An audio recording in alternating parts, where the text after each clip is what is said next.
Sabina Farouk wants to see an end to the senseless killing of stray animals, and apparently that has led her to receive hate on the internet. In an Instagram story posted on Tuesday, the actor asked why people began to call for dog culling whenever they heard of a dog with rabies. Emerging markets suffer from inadequate representation at the United Nations, UN, its authority increasingly challenged by escalating political and economic disputes worldwide. Chinese Foreign Minister Wang Yi said on Wednesday, the comments came in a rare press briefing in Beijing for the issue of a white paper outlining ways to make global governance more outline ways to global governance more just and equitable. Elon Musk's artificial intelligence tool Grok was used in strikes against Iran, the United States government revealed in a legal briefing seen Tuesday by AFP. The June 15 brief defends the gas turbines used by a giant data center belonging to the trillionaire's company xAI, which are the target of an environmental lawsuit. Far from the gilded halls of Westminster, an unassuming community centre, squat, utilitarian, and with a parking lot whose potholes overflow with water whenever it rains, has become the centre of power in British politics. Here, in rooms more accustomed to hosting bingo nights, dance classes, sports watch parties and weddings, Greater Manchester Mayor Andy Burnham's campaign team is plotting his return to Parliament. If he succeeds, it is likely he will challenge Britain's Prime Minister Keir Starmer for leadership of the centre-left governing Labour Party, and so the premiership.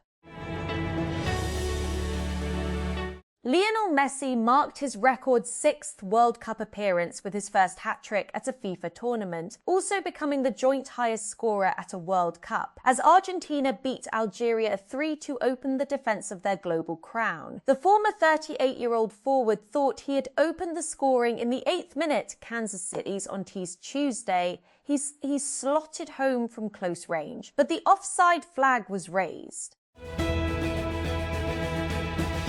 The United States government has intervened on the side of Elon Musk's xAI in a legal dispute over a $20 BN data center, claiming that efforts to block a related power project threaten national security. In a court motion filed this week, the Department of Justice requested the dismissal of a lawsuit accusing xAI of illegally operating dozens of natural gas turbines erected to power the Colossus II data center in Memphis, Tennessee. Lahore. The Punjab government on Tuesday proposed increasing Abhiana, water charges, token tax and agriculture to in-20 tax under the Punjab Finance Bill 2026 in order to widen the provincial tax base. The government plans to collect Rs 748.70 billion in taxes, which is 42.69% more than last year's target of 524.70 BN.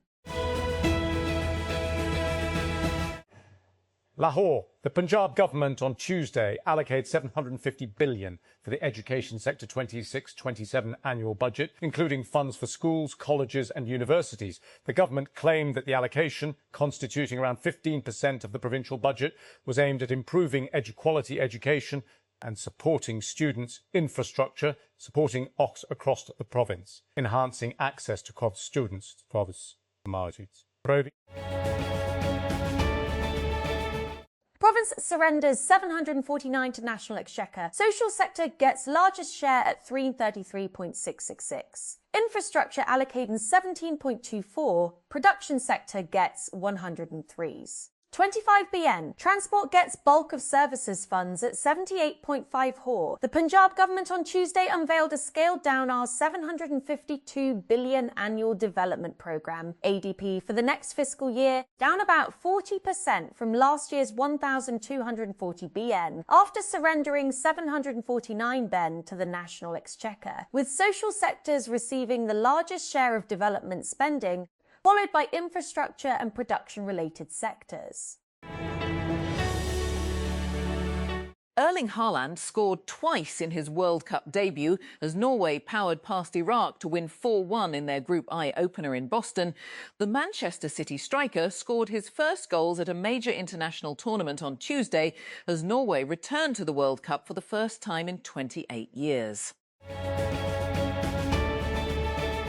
New York. Oil prices fell about 5% to a 3-month low on Tuesday, as traders hoped the US and Iran would agree to end the war and allow oil to flow through the Strait of Hormuz. Prices, which were already down about 4 PC Tuesday morning, extended those losses following a Wall Street Journal report that the US would allow Iran to immediately begin selling oil and fuel under the Memorandum of Understanding.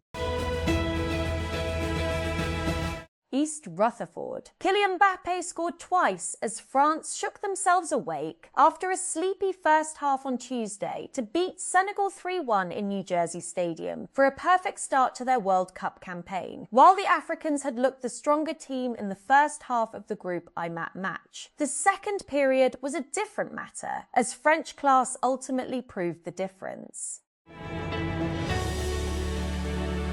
In a dramatic turn of events, the US and Iran have agreed on a framework for peace talks. While the details of the deal, reached after months of intense back-channel negotiations mediated by Pakistan and supported by other regional countries, have yet to be made public, this development has raised hopes of ending an irrational war that the US has lost. The tentative pact provides a space of 60 days to conclude a comprehensive peace agreement that remains a significant challenge. There's still a long way to go before such an agreement is reached. There has been a noticeable shift in President Donald Trump's previously aggressive tone. However, several complex issues need to be addressed during this period. These include deferred nuclear talks, the future governance of the Strait of Hormuz, the release of frozen Iranian assets, and the lifting of the sanctions on Iran. Meanwhile, Israel's refusal to participate in the process and its ongoing invasion of Lebanon could undermine peace negotiations.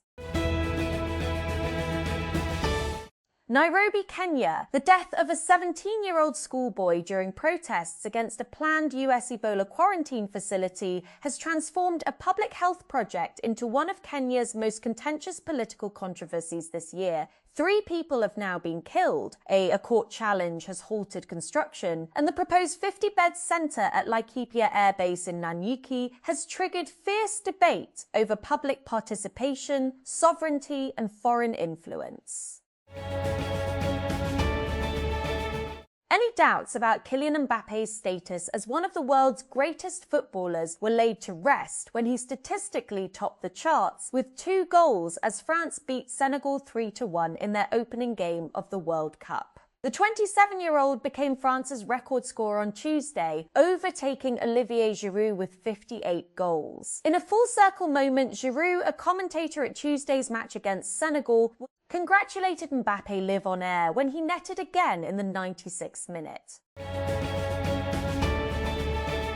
The minority leader of the United States House of Representatives has urged Secretary of State Marco Rubio to allow the mother of Cape Verde goalkeeper Vozinha to enter the country and watch her son play at the World Cup. Ana Candida Evora was unable to travel to watch her son star in a goalless draw with Spain due to the cost of a bond payment for a visa to enter the US. United States officials have confirmed that Iran's team will have to leave the country within hours of the full-time whistle at their World Cup group games in Los Angeles and Seattle. The response from the World Cup 2026 co-host nation came on Tuesday following criticism of its handling of the Iranian team's visa and stay in the US after their first game. Panel on the Brazilian Supreme Court has voted to convict Eduardo Bolsonaro of lobbying the United States to interfere in the trial of his father, former right-wing President Jair Bolsonaro. On Tuesday, 3 of the 4 justices on the panel voted in favor of conviction, with 1 remaining justice yet to vote. Anthropic is having a month. The AI lab finished May by surpassing OpenAI in market share of business spending for the first time. Ramp just revealed. It raised $65 billion at a $965 billion valuation, also besting OpenAI at the end of May, then waltzed into June by filing confidential paperwork for an IPO, reportedly on the strength of its first ever profitable quarter.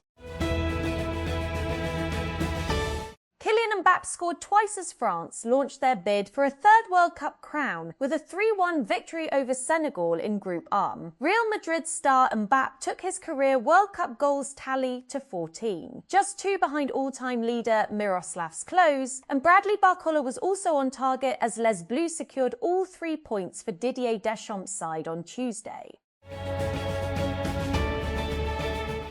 A Canadian court has dismissed an appeal by Ghana midfielder Thomas Partey after he was denied entry into the country for his team's game against Panama at the World Cup. The Canadian government last week refused a visa for Partey, 33, after which his lawyers launched a last-minute appeal to the federal court in Ottawa, but the appeal was lost on Tuesday. Apple's plan to change a privacy feature that lets paying customers hide their real email addresses when creating online accounts could make it easier for apps and websites to block anonymous sign-ups. Apple's Hide My Email is an iCloud Plus feature that generates anonymous email addresses under the @icloud.com domain, which then forward messages to a person's real email address. The reason these privately generated email addresses work is because they cannot be distinguished from regular Apple users, whose email addresses also use the @icloud.com domain. The US-Iran deal and Russia's war on Ukraine has taken centre stage at the G7 summit in France. Here's what came out of today's talks. The administration of United States President Donald Trump has announced criminal charges against 15 Minnesota activists described as members of Antifa, the loose-knit anti-fascist organization. At a news conference on Tuesday, U.S. Attorney Daniel Rosen tied the charges to Trump's directive last year to counter domestic terrorism and organized political violence. SpaceX briefly passed Amazon to become the 5th most valuable company in the world and nearly eclipsed Microsoft before the company's shares pared back those gains before the market closed Tuesday. The newly public company's stock had already climbed 20% on Monday, its first full day of trading.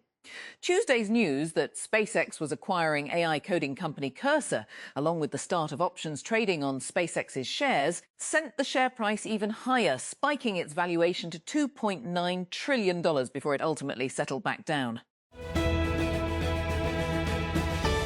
A Russian warship in the English Channel fired warning shots several hundred yards in front of UK-flagged yacht that appeared to be sailing on a collision course with it on Tuesday, according to Russia's defence ministry. The yacht did not report any injuries or damage and is continuing its journey. An agreement between the US and Iran has all but ended the war, with both sides claiming victory despite the huge cost. Iran's relationship with its Gulf neighbours, which it attacked during the war, has been damaged. A United States federal judge has upheld the conviction of Hannah Dugan, a former Wisconsin judge who was convicted of helping a man evade federal immigration agents who came to her courtroom. U.S. District Judge Lynn Adelman had previously postponed Dugan's sentencing to consider efforts to overturn her conviction, but declined to do so in a decision on Tuesday.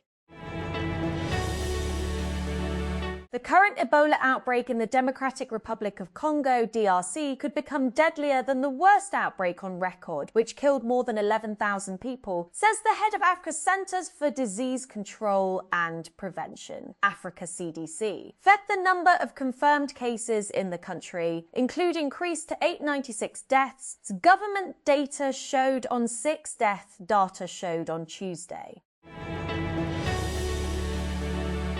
More than 400 cats destined for slaughter have been rescued in Vietnam after authorities dismantled an alleged feline theft ring. An animal welfare group has said 9 people have been arrested in connection with what police described as a criminal group specialising in stealing and collecting cats, according to the official newspaper of Ho Chi Minh City Police.